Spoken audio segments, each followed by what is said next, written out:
So, like I said a little bit earlier, what I want to do is go through the readings for the first week and touch on at least some of the key points of those as we go through. And in future weeks, we will spend a little bit more time focusing on a discussion of those. It won't just be a straight lecture of those. But it begins with a preface which introduces the book and talks a little bit about the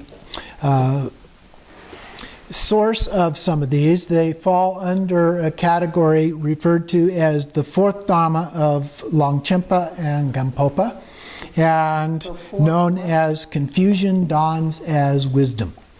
And it's about our intrinsic Buddha nature. And we all are familiar with our own innate Buddha nature, that all sentient beings are said to have this innate Buddha nature.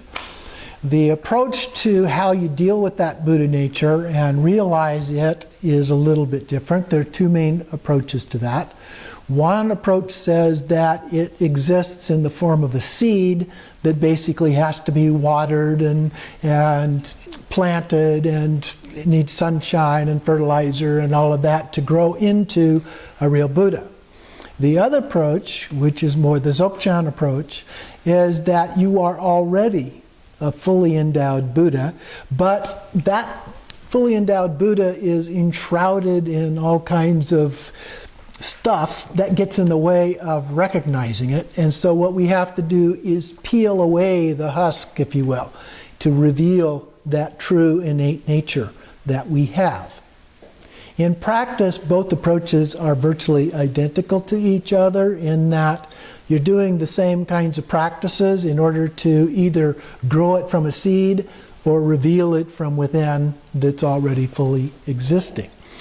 So the main focus, though, is that it gets back to revealing that Buddha nature.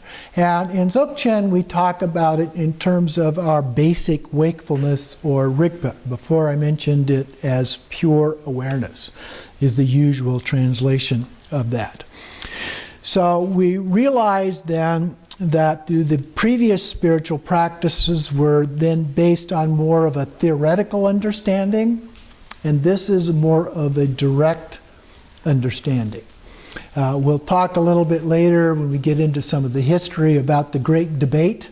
You may have heard that term that took place in Tibet between the instantaneous school, and which was basically Chan Buddhism or Zen Buddhism today, and the gradual school, which is based more on the path of Tantra, and the gradual doing of various practices in order to realize Buddhahood, but in both cases in this lifetime, okay?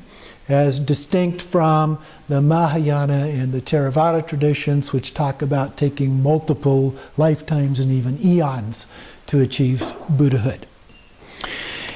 Dzogchen is also connected with the fourth empowerment. You recall the four empowerments. When we did Guru Yoga, we talk about the four empowerments. The four empowerments being the vase empowerment, the secret empowerment, the wisdom empowerment, and the word empowerment. Dzogchen is associated with the word empowerment. What you're empowered to do in each of those varies from lineage and tradition and so forth, but one of the more common ones, let's say, in the Dzogchen is that the vase empowerment empowers you to do generation stage practices. The secret empowerment empowers you to do completion stage practices. The wisdom empowerment empowers you to do the sexual yoga practices, whether actual consort or visualized consort. And the word empowerment empowers you to do the Dzogchen practices. Okay? So that's a general sense of what we're doing, and this then is associated with that word empowerment. Now, this particular book, it mentions in the preface, is part of a series of 3 books. And so if you're interested, it mentions in there, there's one called the Dzogchen Primer, and Dzogchen Essentials are the other 2 books if you're interested in those, but we're only going to focus on these. It's based on a sequence from Padmasambhava and Jamgon Kongtrul called The Light of Wisdom, and focuses on the ground, the path, and the fruition. Those terms are real common in Dzogchen, and so that's the approach. It does make a note in here that there is a tendency of what it refers to as half-baked Dzogchen practitioners to pridefully believe they understand Rigpa's awakened state, doing it prematurely before getting to the point where you really understand it. And so when you have limited or inadequate learning and training, you can begin to believe you're there, but you're really not. And that is a thing that we have to be very careful of, mindful of in that process. Oftentimes it's viewed as no more than a state of formless shamatha. Basic shamatha is shamatha without or with signs, so you have the sign is an object of focus. But in this, you have without signs. There's shamatha without signs with no object of focus. But this goes beyond even that. Okay, there's a somewhat different understanding of how that works. It's similar, so it's easy to mistake that for the Dzogchen point of view. This also includes some background material. Tulku Urgyen Rinpoche, who has written several of the pieces that are available in here, they give an extensive quote in the preface of some of the things. I wanted to just touch on a few of those. He says, failure to recognize the ground is similar to dreaming. It is temporary. And when we are freed from obscuration, then the fruition, Dharmakaya, appears. There's no difference whatsoever between the ground and the fruition. In fact, some say there's no difference between the ground, the path, and the fruition. All three of them are exactly the same. The qualities, it has the qualities of a flower that are inherent in the seed.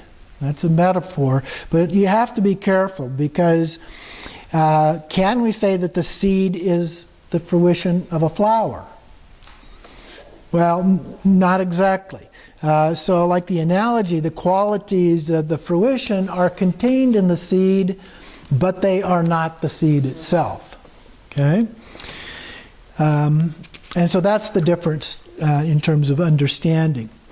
And then in the path aspect, which is actually covered in the third part of the book, he talks about needing the pointing out instructions. I know many of you have had the pointing out instructions with His Eminence Jigme Lodro Rinpoche when he has been here. Some of you may have had them with other lamas as well. And included as a part of this, we have Trekcho, which is the view of primordial purity. And we have Togao, which is spontaneous presence. And so we need to be able to distinguish between what is called the all-ground or alaya consciousness and the basic state of Dharmakaya. So there's kind of subtle differences sometimes in terms of how those are understood. Or between Sim, which is the Tibetan word for mind, ordinary mind, and Rigpa, the pure awareness. Or distinguish between consciousness and wakefulness. Okay? And then part 4 of the book focuses on the fruition of all of this. He goes on to say that the main point is understanding the difference between recognizing and not recognizing mind essence. That's a reference to the Rigpa. And there are many pitfalls to avoid. One of the common sidetracks in Trekcho is to develop a mind-made version of emptiness and to regard the meditation as the task of continually recreating it. You know, one of the things we've talked about before, the idea of emptiness becomes an idea of emptiness. It's not the real thing. And so then we have the emptiness of emptiness to try and get us past that. And that's kind of what he's referring to here. We have to be careful about getting caught in the idea of emptiness instead of the real thing. The direct experience is what's important. And so then he also notes that in Togao, that would refer to truck show, so in Togao the major sidetrack is to get caught up in hoping for special experiences and fearing their absence. They don't show up. Oh no, what happened? Okay, so those can also be sidetracks. He says the most important thing is simply to be honest with yourself. You know, if you're not seeing it, you're not seeing it. If you're not experiencing it, you're not experiencing it. But you continue to practice. My most common advice for people regarding meditation is patience and persistence. Okay? You keep on keeping on with it. That's really the most important. And remember, you know, it took the Buddha 6+ years in order for him to achieve enlightenment. It took the Mahasiddhas, in almost all cases, 12 or more than 12 years. A lot of times the 12 years was after having gone through a monastery and studied for many, many years before they went out on their own and spent 12 years practicing before they achieved enlightenment. So don't expect it to happen overnight or this week or next week. It might. You never know. I mean, the Buddha did say it could happen in 3 years or 3 months or even 3 days. So it can happen in very short periods of time. But oftentimes it takes longer. Just be patient. Stick with it. Keep at it. And so a couple of other things here. Says we must have the karmic propensities for Dzogchen. If we do not, create it by generating merit, purifying obscurations, and making aspirations, and then you will be able to practice it at a later time. Oftentimes, the lamas will tell you, if you're struggling for some reason or other, to go back and do some of those preliminary practices, the Nundro practices, Vajrasattva purification, offerings, and so forth, and then come back after you've done that for a while and do this practice, or whatever the practice is that you're struggling with. And I think that that's always good advice. One last thing in the preface that I wanted to just point out to you, and I do this because a lot of times people skip over the preface and don't read the information in it. But at the bottom of page 15, or close to the bottom of page 15, it notes that this book does not have a glossary in it, but it has a website that you can go to. And so if you stumble across terms and you want to look them up, of course you can try Wikipedia or some of the other sources on the internet, and actually is quite good with a lot of those things. But there's another website listed here that you can go to that has a glossary. So keep that in mind, bookmark it, keep it at hand, and something that you are ready to use.